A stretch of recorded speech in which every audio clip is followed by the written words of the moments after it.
গল্পের সন্ধানে আপনাকে স্বাগত। আজ শুনবেন হেমেন্দ্র কুমার রায়ের লেখা গল্প অমাবস্যার রাত, সেকেন্ড পর্ব। শুরু হচ্ছে অমাবস্যার রাত। খানিকক্ষণ চিন্তিতভাবে নীরব থেকে চন্দ্রবাবু বললেন, এখন বুঝেছ আমি কি এখন মুশকিলে ঠেকেছি? একে এই মেয়ে চুরির মামলা নিয়ে হাঁপিয়ে উঠেছি, তার উপরে কাল এ মোহনলালের বাড়ির আনাচে কানাচে আমাকে রাত কাটাতে হবে। কারণ শ্রীমান ভুলু বাবাজি কাল হয়তো দয়া করে ওখানে পায়ের ধুলো দিলেও দিতে পারেন। কুমার বললে, চন্দ্রবাবু, আপনি আমার একটি কথা রাখবেন। কি কথা? তুমি যখন অশোকের বন্ধু তখন তুমি আমারও ছেলের মতো, সাধ্য মতো আমাকে তোমার আবদার রাখতে হবে বই কি। কুমার বললে, যতদিন না এই মামলার কোনো নিষ্পত্তি হয় আপনি আমাকে আপনার সঙ্গে সঙ্গে রাখবেন। চন্দ্রবাবু খুব হাসি মুখে বললে, এই কথা বলতে, তোমার মতো সাহসী আর বুদ্ধিমান সঙ্গী পেলে তো আমি ঘুরতে যাই। তুমি যদি আমার সঙ্গে থাকো তাহলে আমি হয়তো খুব তাড়াতাড়ি মামলাটার একটা কিনারা করে ফেলতে পারবো। অমাবস্যার রাত, নির্ঝুম রাত করছে ঝাঁঝা, নিরেট অন্ধকার করছে ঘুটঘুট। তার ওপরে বিভীষিকাকে আরও ভয়ানক করে তোলার জন্যই যেন কালো আকাশকে মুড়ে আরও বেশি কালো মেঘের পর মেঘের সারি দৈত্য দানবের নিষ্ঠুর সৈন্যশ্রেণীর মতো শূন্য পথে ধেয়ে চলেছে দিশেহারা হয়ে। মাঝে মাঝে দপদপ করে বিদ্যুতের পর বিদ্যুৎ জ্বলে জ্বলে উঠছে। সে যেন জ্বালামুখী প্রেতনীদের আগুন হাসি।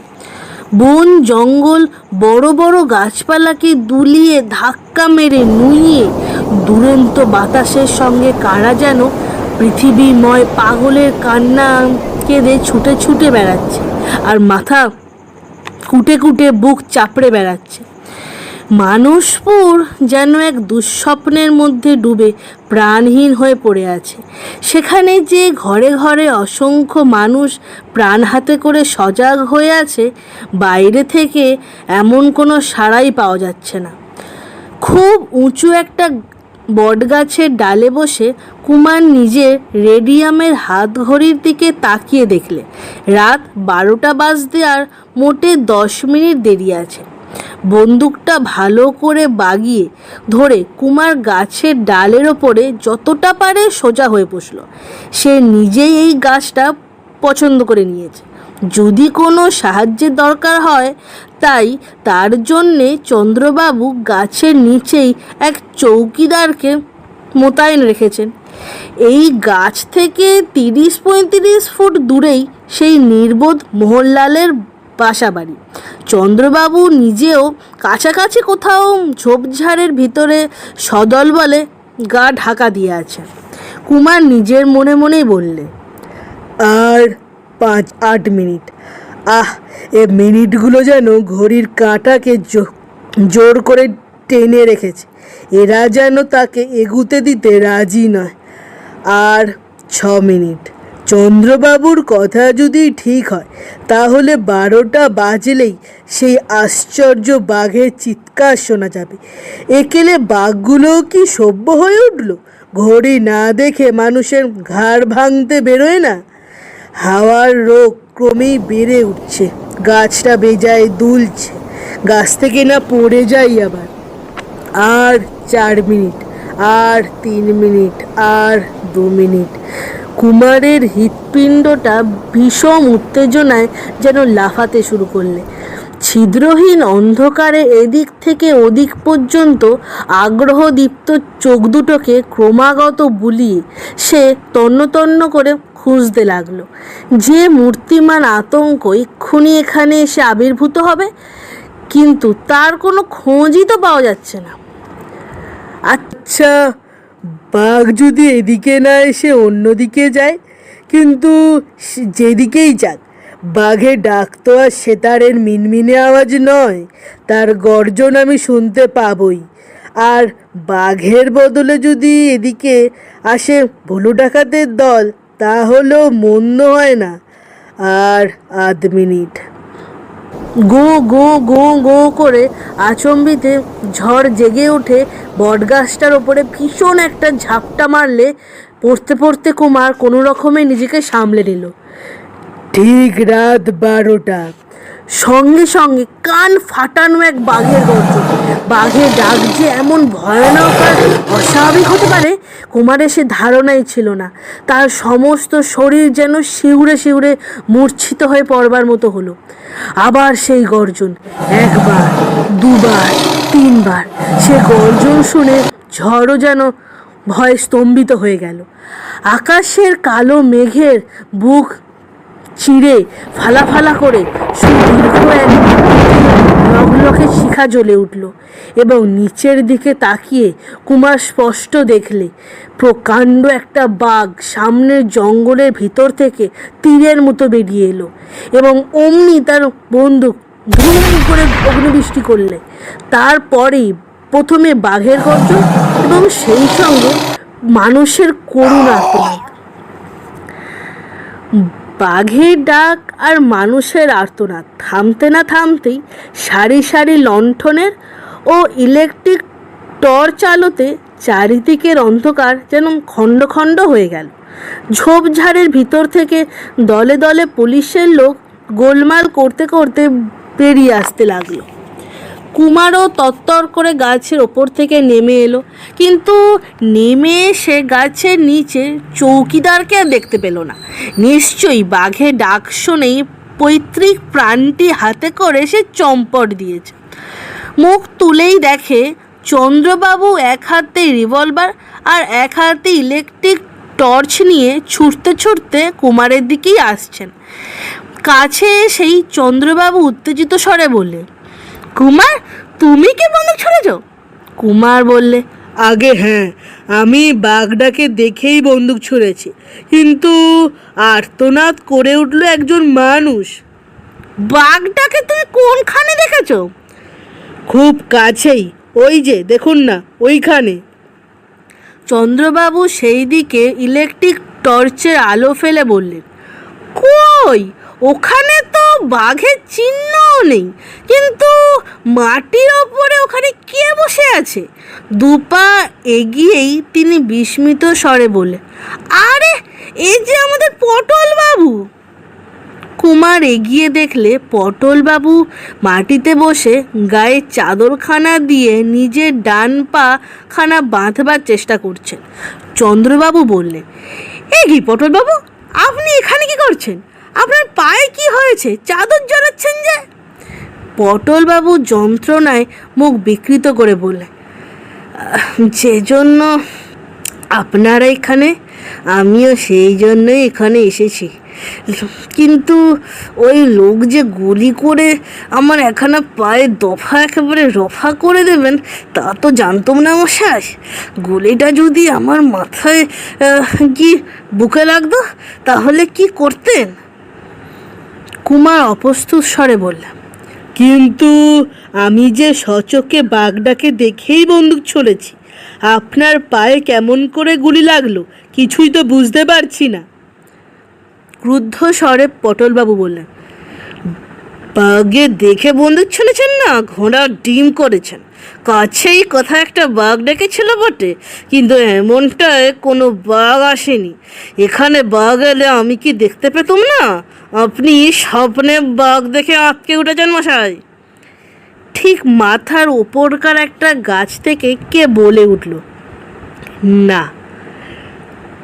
কুমারবাবু সজাগ হয়েই বাঘ দেখেছি, আমিও সজাগ হয়েই বাঘ দেখেছি।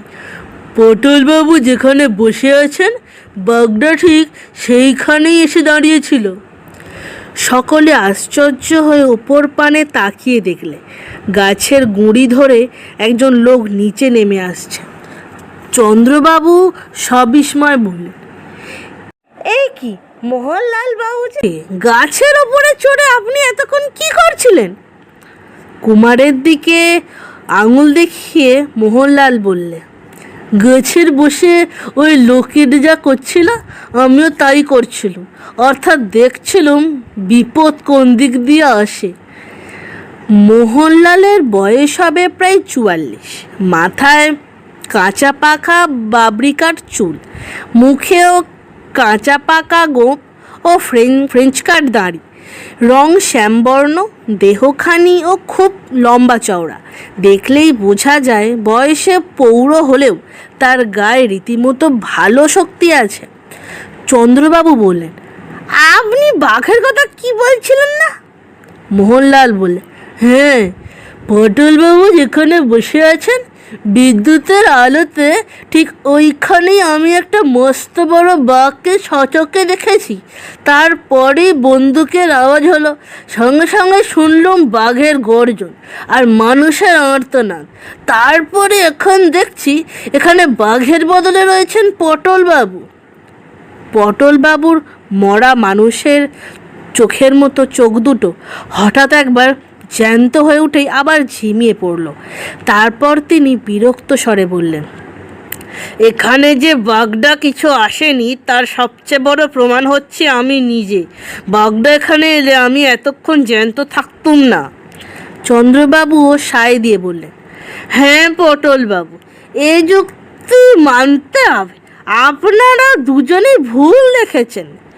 পটলবাবু বললেন, দুজনে কেন, 100 জনে ভুল দেখলেও কোনো ক্ষতি ছিল না, কিন্তু সত্যি সত্যি বন্দুক ছোঁড়াটা অত্যন্ত অন্যায় হয়েছে। আমার ঠ্যাংটা আর দফা একেবারে রফা হয়ে গেছে। ওহ, আমি যে আর উঠতেও পারছি না। কুমার বেচারি একদম হতভম্বের মতো হয়ে গেল। সে যে বাঘটাকে দেখেছে এবং তাকে দেখেই বন্দুক ছুঁড়েছে এ বিষয়ে তার কিছুমাত্র সন্দেহ ছিল না, অথচ অন্যের সন্দেহভঞ্জন করবার জন্য কোনো প্রমাণই তার হাতে নেই। মোহনলাল একটা ইলেকট্রিক টর্চ নিয়ে মাটির ওপরে ফেলে বলে উঠল, এই দেখুন চন্দ্রবাবু, বাঘ যে এখানে এসেছিল তার স্পষ্ট প্রমাণ দেখুন। এই দেখুন কাঁচা মাটির ওপরে বাঘের থাবার দাগ। এই দেখুন ওই ঝোপটার ভিতর থেকে থাবার দাগগুলো এইখানে এগিয়ে এসেছে। কিন্তু কি আশ্চর্য, দেখুন চন্দ্রবাবু, দেখুন। চন্দ্রবাবুও বাঘের পায়ের দাগগুলো দেখে সবিস্ময় বলে উঠলেন, কি ব্যাপার, পায়ে দাগ দেখে বেশ বোঝাচ্ছে বাঘটা এদিক পানেই এসেছে বটে, কিন্তু সে যে এখান থেকে আবার ফিরে গেছে পায়ে দাগ দেখে তো সেটা মনে হচ্ছে না। আশেপাশে যে লোকগুলো ভিড় করে দাঁড়িয়েছিল তারা প্রত্যেকেই চমকে উঠল এবং সভয়ে বারংবার চারিদিকে তাকাতে লাগলো। কি জানি বাঘটা যদি কাছেই কোনো জঙ্গলে গা ঢাকা দিয়ে থাকে। পটলবাবু বললেন, বন্দুকের শব্দ শুনেই বাঘটা হয়তো লম্বা একটা লাফ মেরে পাশের কোনো ঝোপের ভিতরে গিয়ে পড়েছে।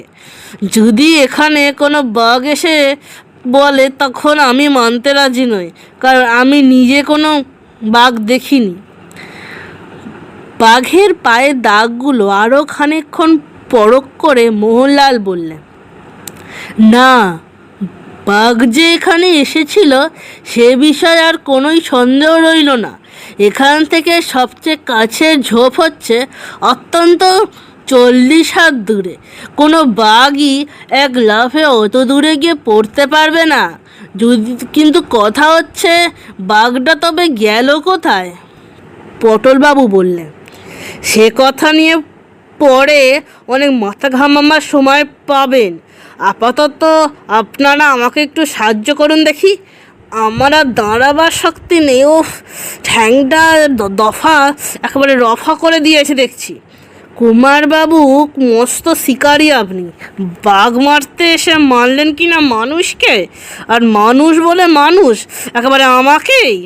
লজ্জায় অনুতাপে কুমার মাথা না হেঁট করে পারল না। মোহনলাল কোনো দিকেই না চেয়ে আপন মনে তখনও বাঘের পায়ের দাগগুলো পরীক্ষা করতেই ব্যস্ত ছিল। পটলবাবু টিটকিরি দিয়ে বললেন, বাঘের পা থেকে ধুলোয় দাগ হয় বটে, কিন্তু সে দাগ থেকে আর আস্ত বাঘ জন্মায় না মোহনলাল বাবু। মিছেই সময় নষ্ট করছেন। মোহনলাল মাথা না তুলেই বললেন, আমার যে মনে হচ্ছে এই বাঘের পায়ের ভেতর থেকেই আসল বাঘ আমাদের কাছে ধরা দেবে। পটলবাবুর মরা চোখ আবার জ্যান্ত হয়ে উঠল ক্ষণিকের জন্য। তিনি বললেন, বলেন কি মশাই, দাগ থেকে জন্মাবে আস্ত বাঘ? এ কোন জাদু মন্ত্রে? মোহনলাল বললে, যে জাদু মন্ত্রে মাটিতে পায়ে দাগ রেখে বাঘ শূন্যে উড়ে যায়। চন্দ্রবাবু বললেন, কথা কাটাকাটি করে লাভ নেই, চলুন। পটলবাবু, আপনি জখম হয়েছেন, আপনাকে আমরা বাড়িতে পৌঁছে দিয়ে আসি। ঠিক সেই মুহূর্তে দূর থেকে সুতীক্ষ্ণ ফুটবল বাঁশির আওয়াজ শোনা গেল। চন্দ্রবাবু সচমকে বলে উঠলেন, আমার আমার গুপ্তচরের বাঁশি! সবাই ঝোপের ভিতর লুকিয়ে পড়ো, এক্ষুনি সবাই ঝোপের ভিতর লুকিয়ে পড়ো, শিগগির আলো নিভিয়ে দাও। কুমার শুধলে, ব্যাপার কি চন্দ্রবাবু, এ বাঁশির আওয়াজের মানে কি? চন্দ্রবাবু বললেন, আমার গুপ্তচর বাঁশির সংকেতে জানিয়ে দিলে যে ভুলু ডাকাতের দল এই দিকেই আসছে। তারা আসছে নিশ্চয়ই মোহনলাল বাবুর বাড়ি লুট করতে। মোহনলাল বাবু কোথায় গেলেন? পটলবাবুই বা কোথায় গেলেন? মোহনলাল ও পটলবাবু একেবারে অদৃশ্য। কুমার বললে, বোধহয় ভুলু ডাকাতের নাম শুনেই ভয়ে তারা চম্পট দিয়েছেন। তাই হবে। এসো কুমার, আমরাও এই ঝোপটার ভিতরে গিয়ে অদৃশ্য হই।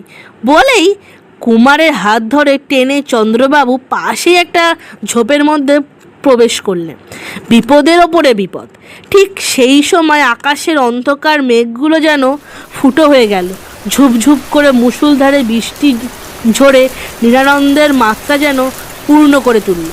চন্দ্রবাবু বললেন, কুমার, তোমার বন্দুকের টোটা পুড়ে নাও।